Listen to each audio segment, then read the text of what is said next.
right, so right now we're on to more productive stuff, man. I think this is what Lowe's was talking about in terms of nation building. So there are a lot of, I guess, white people that are considered allies. Of course, the cool ones, and some of them don't know how to support us as people of color in this situation. Some of them don't know what to do. And then we have the ones that are complete opposite. We have the extremists and anarchists that are taking advantage of this situation in an attempt to move their agenda forward. So the initial question is, for those who want to help, what is our, I guess, recommendations or just advice on how they can be helpful? So let's go ahead and start with that one. For the ones that want to help, the cool ones. I feel like for the ones that want to help, I really believe like people should help in the way that they deem necessary. I don't so wide open. I know. I don't like the idea of forcing people to fight for me that don't really want to fight. You get what I'm saying? Like, how people will be like, you need to go on the front lines and you need to fight. Well, what if this person can't fight? I don't want them fighting on behalf of me. Like, I'm particular about who I want fighting on behalf of me. So I feel like if you want to support, you can do that by conversing and educating another person. You can do that by making posts, maybe on social media. You could do that if you feel in your heart to get out there and walk and hold signs. You can do that by doing that. You can do that by opening some doors and what word am I looking for? Going against your white privilege. So I feel like there's a lot of ways they can help us, and they kind of got to do it how they deem best in their heart. Because like I said, if you're not a fighter, I don't want you fighting for me. Like, I don't, but I just feel like support goes in a lot of different ways. It could go from anywhere from prayer to you being on the front lines, standing out there past curfew, holding your sign and protecting Black people. Yeah, that's a lot of that happening right now. I mean, I want some more Jane Elliott's out there,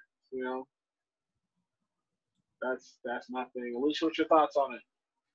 My thoughts is, just like we spoke in my one social work class, I look at knowing other people and getting to, it's like kind of like what you do in school. Like when you go to college, you study something because that's what interests you. That's what, you're geared towards. You're something that you want to make a change in your life. And whether it's money, whether it's, power, control, whatever, you go and you study that. And when you go and study it, you read up on it, you learn about it, and then you ask questions. I'd rather you learn, because I shouldn't have to try to teach you how to show me respect as just being an individual. I shouldn't have to teach you that. I shouldn't have to tell you how to respect me. I think that's very, one thing that, my old boss used to tell me, Mr. Mark, he always used to tell me common sense is never common. He was like, you never expect people to know anything, but he was like, then that's when you equip them with the knowledge and tell them to go and read and learn and do. He was like, just like we treated our kids at the center. If you want to learn something, you want to know something, you go and read up on it and you learn about it and you come back and you ask the questions for it. But my whole thing is, I don't feel that I should be educating, white people on us. I don't feel that I should have to. I feel that, I didn't learn and read up on you, but I know how to treat you as an individual and as a person, regardless. You feel me? You understand what I'm saying? I understand. So that's how I look at it. It's not my job. I think, are you saying like just common human principles of respect? Right. That's all. You don't have to try to come and give me like Megan Thee Stallion lyrics to make right. I don't need you to, quote Martin Luther King to me, or, I don't need you to do all that. I just want you to be a decent human being. That's all I want you to be. I just want you to respect me and look past the color of my skin and give me the opportunity as if you didn't see color. See, now, that might be the one thing that you said I don't agree with, because one thing I don't like is when a person says I don't see color. I need you to. No. Problem is, I need you to see me. See no, me. what I'm saying is, I'm black. I'm here. No. What I'm saying, and because I see you and I respect you and I like you and I want you to see me and respect me and my culture and like me. You know, I hate when people say I don't see color, or I want you. No, I don't. I'm not talking about that. I want you to treat me as if there was no color. Like that's how I want you to treat me. I understand. I want you to see me for who I am. But if there was no colors in the world, you wouldn't have no hatred towards me or nothing, because we would all look the same. Yeah. So that's how I want you to treat me, as if there is no color that's there. I'm here. This is me. Yes, I'm black. I'm proud. I'm unapologetically black and proud. But I want you to look past my color and look at me as an individual, as who I am. I am a woman. I am a mother. I am a student. I am a child. I'm somebody's child. I'm a sibling. So it's like, I want you to see me. Do you see me? So, no, girl, I'm proud of my black. Shoot. I know. I got to put that out for the masses. Oh, for the masses. For the masses. You know, I don't think it's just on white people to educate themselves about colored folks. I think colored people need to educate them and do some research and education on themselves. I feel like a lot of black people don't even know our own history or story or journey, and that's a problem as well. Yeah. But we also don't know our rights, because it's never taught to us. It's never taught what we have the right to do, because we always felt like we were less than. So, you know, this is our box. This is our space. This is where we're supposed to stay. We can't step out of it. Don't leave it. This is yours. This is your space. That's it. So, and I feel that a lot of us, you know, that's how we grew up. That's how our parents taught us to be. Oh, you got to stay in your place. We always taught that. You got to stay in your place. Yeah, I've never been cool with that. I've always been outside the box. Right. But that's what I'm saying. A lot of people don't know how to come out the box and start learning about themselves, learning who they are. And that's me. That's me, because of where I grew up. I didn't start coming into myself and really loving who I am as a black woman until I started being around other black women. And, you know, because I always felt out of place because of where I grew up and the friends that I've always had. I've always been surrounded by white women, white females, white girls when I was young. Like, you know, I grew up with them, and I always, you know, wanted to be like them and always wanted to be around them, whatever and whatnot. And it's like, I never came into my own identity until I got older and I started being around more black women. And, you know, and I am now just unapologetically black and proud of who I am as a woman. Yeah. I do think that there's a time to stay in your lane, and I think there's a time to not.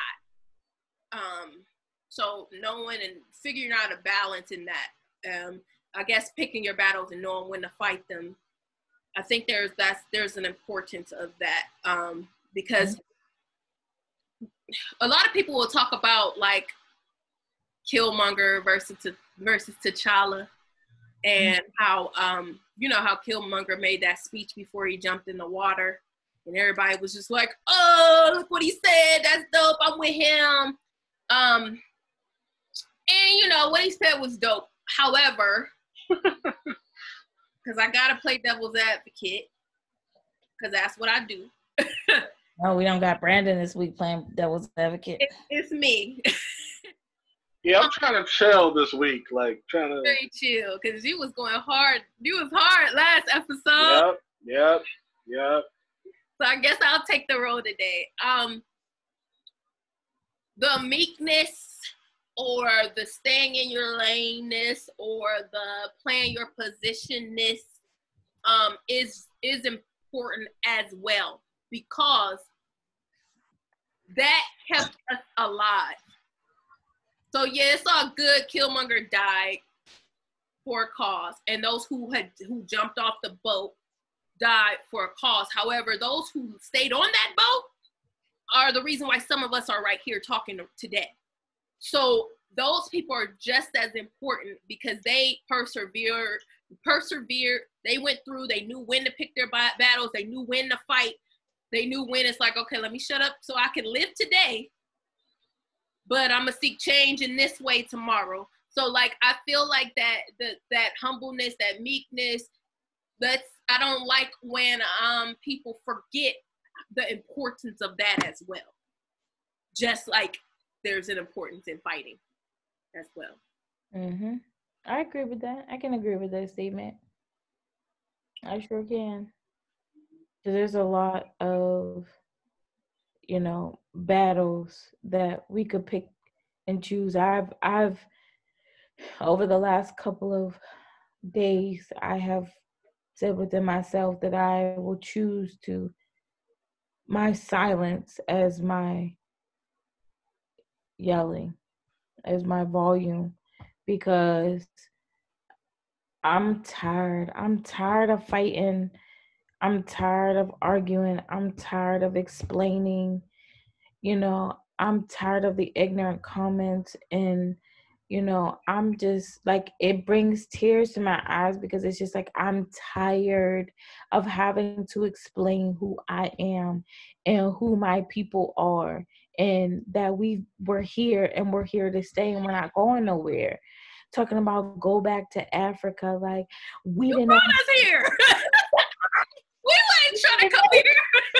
Here, like we didn't ask to be here, but meanwhile, like, some of us are all mixed up with all types of different things. Like, I'm Indian, I got Indian in me, I got black in me. I'm black though. I'm black, I am black, I am proud of my black.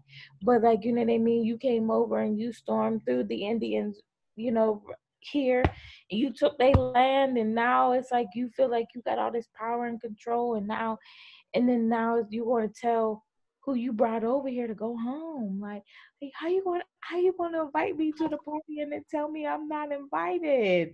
That's what Trump does. Trump does it all the time. Like, oh, you're invited to the White House. No, psych, I'm just kidding. Don't come.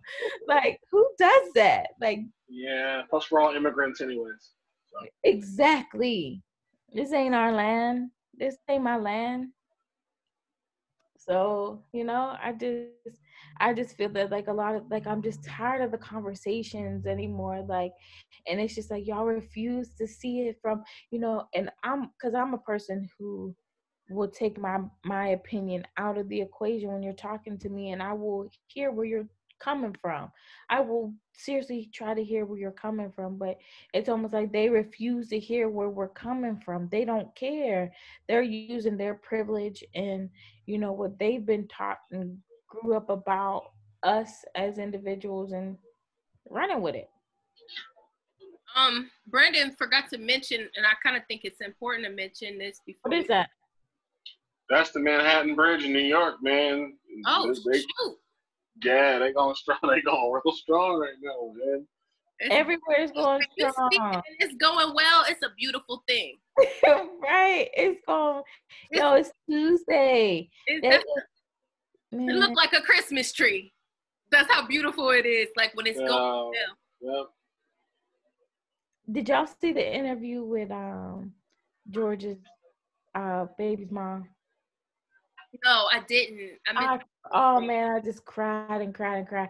I just wept for her because I'm just like, I couldn't imagine seeing, that being John. Like, I couldn't imagine, and then having my child have to grow up with this image of their father and how their father passed away in front of everybody, and nobody saved my dad's life. Like, that to me is just, it breaks my heart, and it's such a narrative of the Black community that I hate. I hate it. It's because they use that against us. It's like, you take our fathers from us and then you make fun of us for not having a father. Sickening. Yeah. Crazy. So, Sherelle, you said there was a point that I didn't bring up that you wanted to bring up? Oh, yeah. Alicia made mention of this, and she sent this to me, and I wanted to make sure that we added it in. Should white or non-Black individuals even have a say-so in Black issues? Yes. The reason why I say that is because they're going to be part of the narrative that changes things. So, like me and you were discussing earlier in the week, Jane Elliott. Jane Elliott is making progress to people. She's a white person that's, able to present a different side of racism for people. And because of her being white, there may be an audience that will listen to her versus, someone who's in the mix. So I think it's very important to have those narratives from people that are not Black as well, so that we don't like the ones that's just acting crazy. So my thing to this is just like, when it comes to doing that, okay, yes, I want you as an ally, and I would like for you to stand up to your people and tell your people your views and how you see it from your perspective, your white privilege perspective. But I think that as far as, what happens is they take over, and then it becomes, and I think the cause becomes derailed. So when the way that I see it is the way that, the LGBTQ community does it. There ain't no straight people that run that. It's people within that LGBTQ community that run that, and they drive the narrative of it. And they go as far as they invite you in to have your small portion, to tell your people how, we want to be treated and how things are done.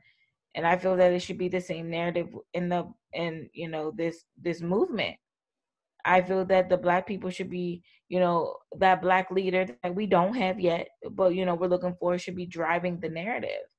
And I feel that they should, you're an ally. You're not in it. You're a part of it, but you're not in it. Stay in your lane. Yeah, there it is. There it is. Yeah, like I agree with you guys. I like to hear the opinion of others. If I feel like they've heard the opinion of us or me.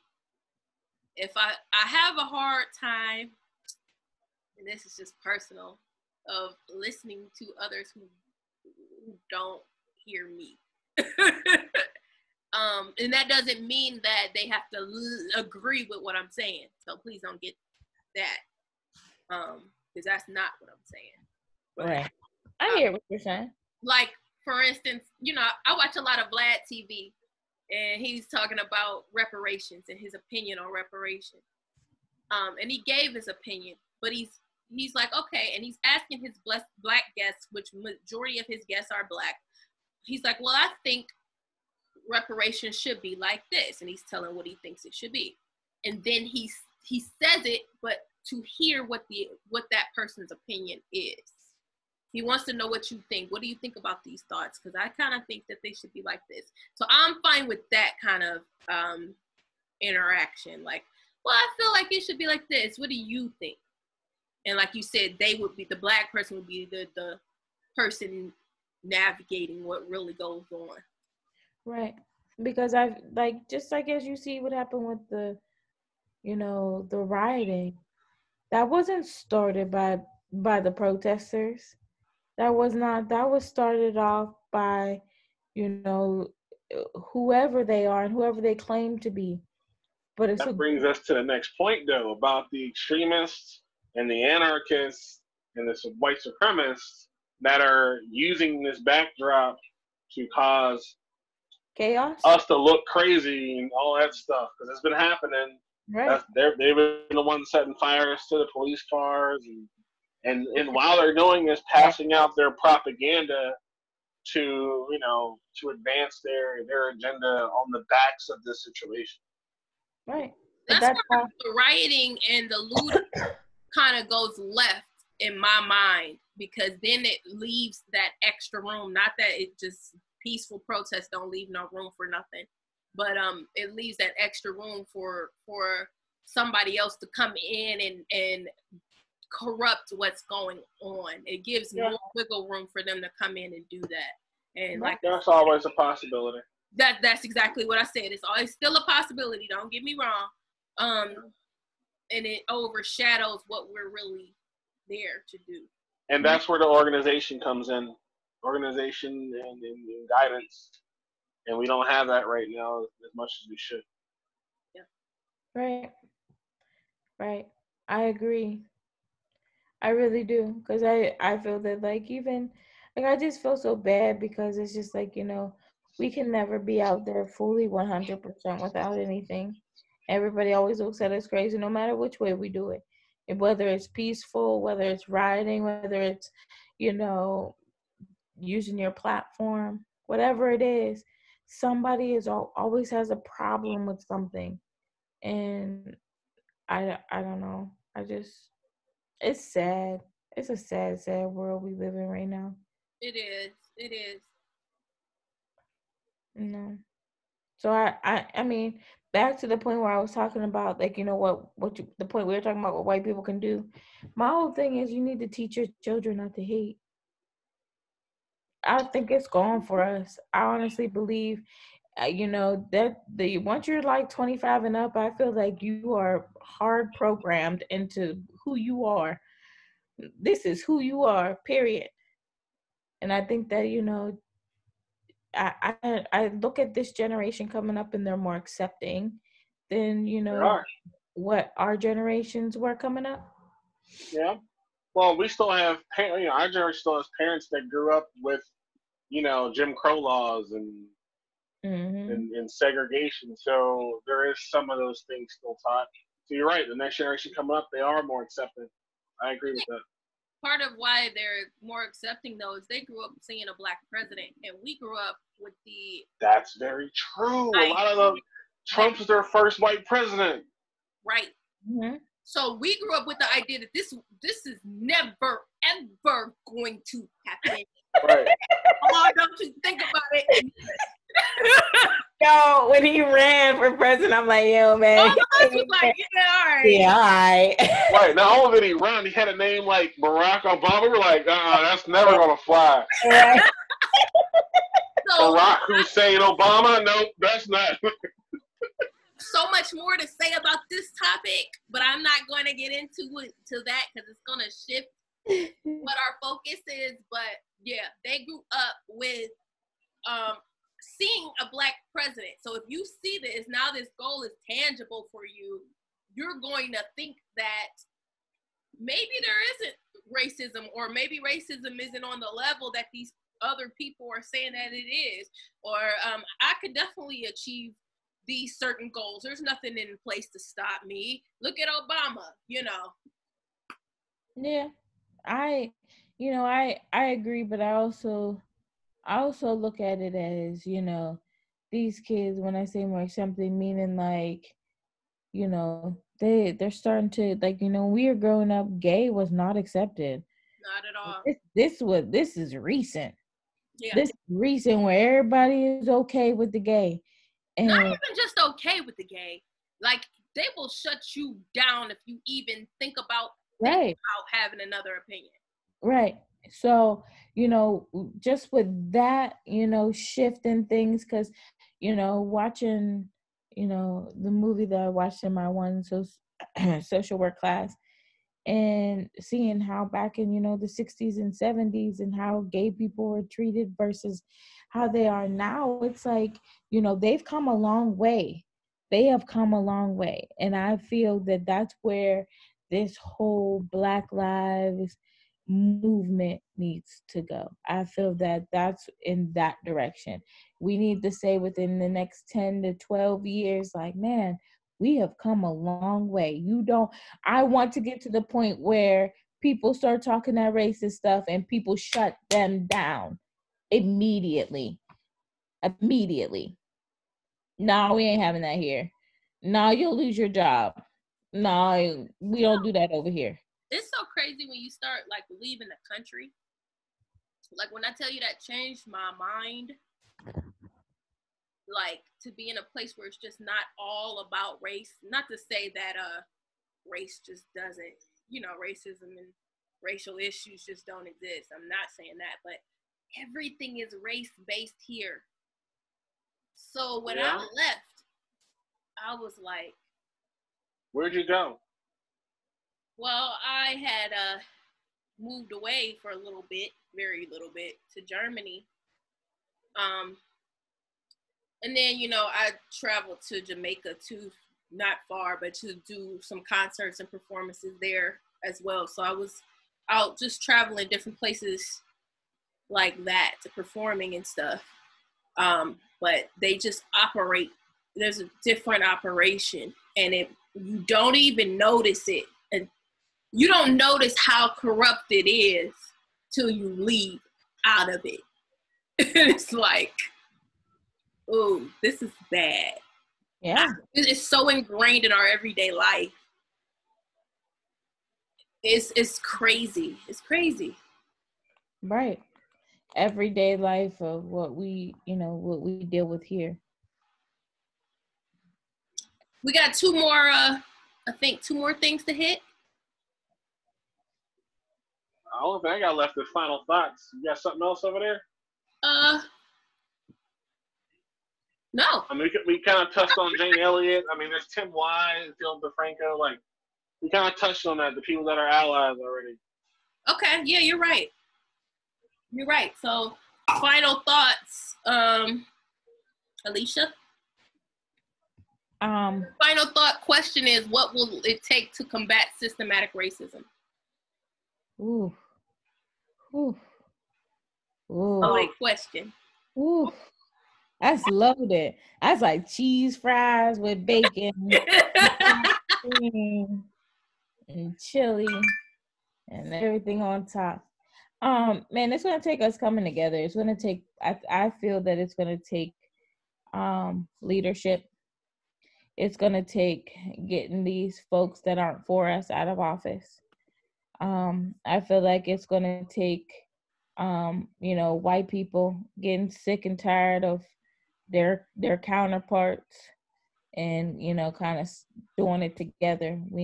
There's a lot that needs that needs to be done to combat this systematic racism. I think there needs to be our society is based on punishment. The only thing that works for people out here is either punishment or hitting their pockets, hitting their money. That's why, like I said before about the riots, and I don't agree. I don't agree with all of it. I will put that out there. I'm not a fan of all of this, because I do feel bad for these small businesses that are getting hit, and that's their livelihood. But these corporate businesses, I don't feel bad for them, because it's like, y'all don't put nothing back into our communities. You want us to spend our money there, and you're not giving nothing back to our community. So but anyways, that's why I feel like hitting the pockets, money is gonna make that change that we need, because it's rough out here right now, and now we're getting the threats of these white supremacists coming out and just start shooting down Black folk wherever they're at. It's a scary place to be as a colored person right now, because you just don't, you have the fear of the unknown. Yeah. So final thoughts. All right, so kind of in response to that, I mean, I agree with part of that, but hitting them in the pockets and stuff, that creates a change out of fear, but not out of love. I know this is probably gonna sound a little bit morbid, though. We need a couple more generations to die off. But right now, as we said before, it's kind of part of who people are at the moment, and some of that stuff is very difficult to change as generations, start to mingle more integration, more diversity, it's going to die off naturally in comparison to what it was. And in terms of the education is extremely important. I think that schools, starting very young, need to talk more about diversity in their history when they teach history class, and not just teaching Martin Luther King, and that's like it. They need to definitely teach a lot more about the contributions of colored people when it comes to American history as well as the world. I think that's going to change some perspectives there. And I think there should be some diversity training in classes that are mandatory as well as provided. That may help as well. Hello, guys. This is the 30s Perspective. This is part 2 of our episode 3, which is about police brutality and systematic racism. I didn't want to leave without giving my final thought. And I want to thank my co-hosts, Alicia Terrell. We had Lauren Shields, aka Los. We had B. Michael in the building as well. This was a heavy episode, and I thank all of you who watched our episode. And I just appreciate the support and the love that you guys have given. I want to end with giving what I believe will aid in systematic racism. To me, it's going to take a multitude of things working together at one time. We've gained the rights we have today with a number of elements coming together for the same cause. It's going to take unity amongst ourselves in the Black community. Prayer, aka faith, hope, and the help of God. Marching to spread awareness, boycotts to hit their pockets, education to train our youth, violence, self-defense. Every so often to show our muscle, meetings to share and create solutions, networking to build alliances with other cultures, the spirit of MLK to show our perseverance, the spirit of Malcolm to show our knowledge, the spirit of Rosa to show our resilience. It's going to take all of these methods with the same common goal to eventually get us where we're trying to go. We have to consider what goal we're trying to achieve and what actions can lead us there. And we have to have the courage to carry out those goals. Rest in peace to Mr. George Floyd and every other victim of police brutality and systematic racism. Prayers up to each and every family involved.